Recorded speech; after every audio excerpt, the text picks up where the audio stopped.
Bonjour madame, bonjour monsieur. Mon nom est Alain Rioux, directeur de l'organisme Les Papas en Action pour l'équité.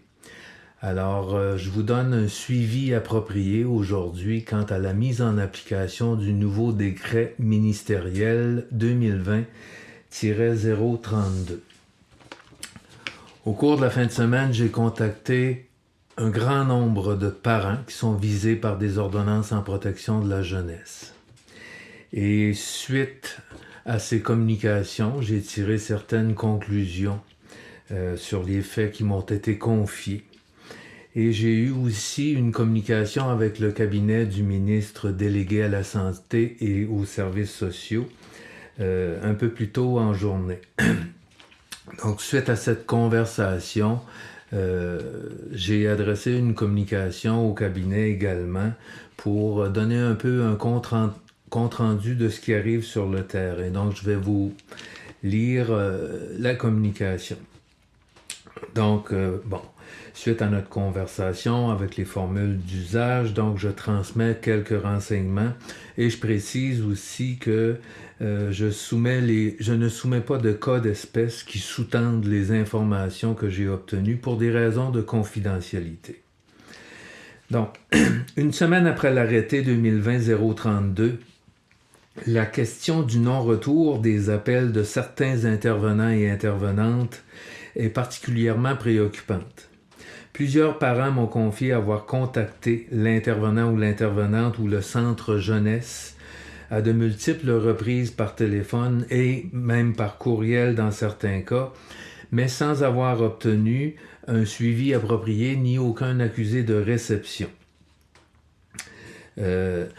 Par contre, je tiens à préciser que la majorité des cas au Québec présentement sont en voie de se résoudre et que la majorité des accès aussi ont repris. Toutefois, ce que je soumets aujourd'hui, c'est les cas particuliers qui n'ont pas encore été résolus. Par ailleurs, certains établissements, c'est-à-dire certains centres de jeunesse ou centres de réadaptation, etc., sont manifestement plus restrictifs que d'autres. Par exemple, des enfants et leurs parents qui n'avaient aucune limitation avant la pandémie ou très peu de restrictions par rapport à leur droit d'accès se voient dorénavant limités à des visites supervisées d'une durée limitée. Sur la question des visites supervisées, donc j'ai transmis une pièce jointe où je fournis un exemple de contrat préalablement exigé par certaines autorités, c'est-à-dire par certains directeurs en protection de la jeunesse. Je porte à votre attention qu'un tel contrat d'engagement du parent à se soumettre à des visites supervisées ne comporte aucune clause précisant des modalités visant une quelconque échéance du dit engagement contractuel. Donc, on propose des contrats dans certains cas à des parents de signer des contrats s'ils veulent avoir des contacts avec leurs enfants. Mais ces contrats-là ne prévoient pas aucune échéance à un tel contrat, ce qui est particulier qu'on fasse signer des contrats, des engagements à des parents sans qu'il y ait de clause pour en sortir de ce contrat-là ou de cet engagement-là à se limiter à des visites supervisées. Donc, à cet égard, il y a certaines régions qui sont plus restrictives que d'autres avec les fameux contrats. Par ailleurs, les réticences à appliquer l'arrêté 2020-032 tel qu'édicté est manifeste à l'endroit des parents qui exercent des emplois, particulièrement les parents qui travaillent en CHSLD. Et cela malgré qui a été prévu à l'arrêté, ce qui a été prévu. C'est-à-dire qu'en respect du premier paragraphe de l'arrêté, on édicte que le directeur de la protection de la jeunesse s'est tenu de s'engager à aménager d'une façon qui permet de protéger la santé de la population l'exercice d'un contact lorsqu'il existe des facteurs de vulnérabilité à la COVID-19 dans le milieu de vie substitut ou le milieu familial de l'enfant. Donc, l'arrêté ministériel, comme je l'ai déjà expliqué, nous montre que même s'il y a des risques, le DPJ est tenu de mettre des mesures en place, ce qui n'est pas le cas pour certaines personnes. Pour ces personnes, il est raisonnable de croire que le DPJ puisse faire en sorte que la règle de distanciation sociale soit appliquée d'une manière stricte et sécuritaire, plutôt que de suspendre complètement l'ordonnance du droit d'accès de la Cour. D'une manière répandue à travers la province, on observe une réticence évidente des familles d'accueil à collaborer au rétablissement des accès parents-enfants, malgré les conclusions recherchées par le décret ministériel. Donc, dans ce dossier délicat, s'il est nécessaire d'agir avec prudence, compte tenu de l'existence de risques pour les personnes vulnérables dans l'environnement de l'enfant en famille d'accueil, certains cas d'espèce apparaissent néanmoins déraisonnables, attendu des inquiétudes manifestement irrationnelles eu égard à l'arrêté ministériel. Donc, je n'entrerai pas dans les détails de tout ce qui m'a été confié, mais dans la majorité des cas où il n'y a pas eu de reprise de contact parents-enfants, souvent, dans la majorité des cas, les familles d'accueil sont impliquées.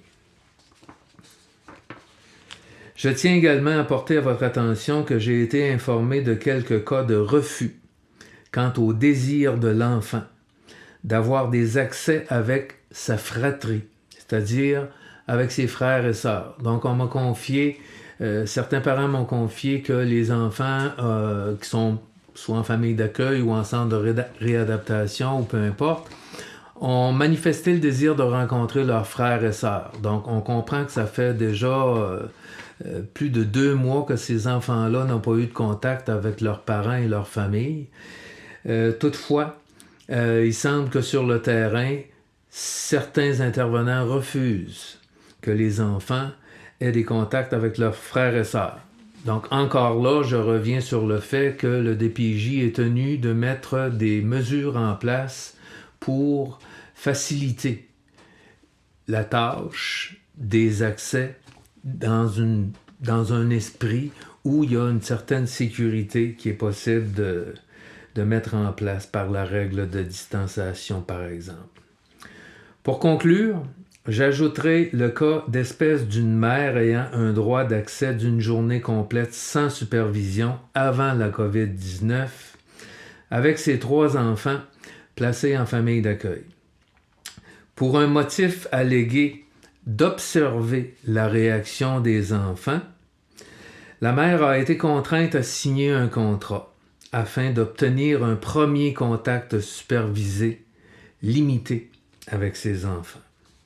Autrement, la mère et ses 3 enfants s'exposaient à une suspension complète de leur droit d'accès. Dans ce même esprit, plusieurs parents m'ont confié que leurs appels téléphoniques sont drastiquement interrompus par les intervenants et intervenantes. Donc, on voit qu'il y a quand même un esprit très restrictif et à la limite, je pourrais dire coercitif envers les parents dans la mise en application du nouveau décret.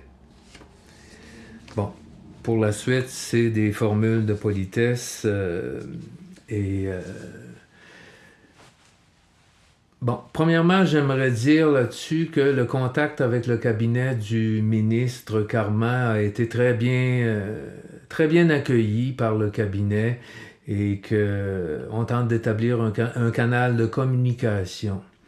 Et je trouve ça tout à fait approprié dans la situation actuelle où je reçois des communications d'un grand nombre de parents, alors que du côté ministériel, on reçoit des écrits des parents, mais c'est pas la même chose que d'être en contact direct verbal avec ces personnes-là qui se confient plus facilement. Et d'un autre point de vue, il est possible que certains parents aient certaines difficultés au niveau de la rédaction de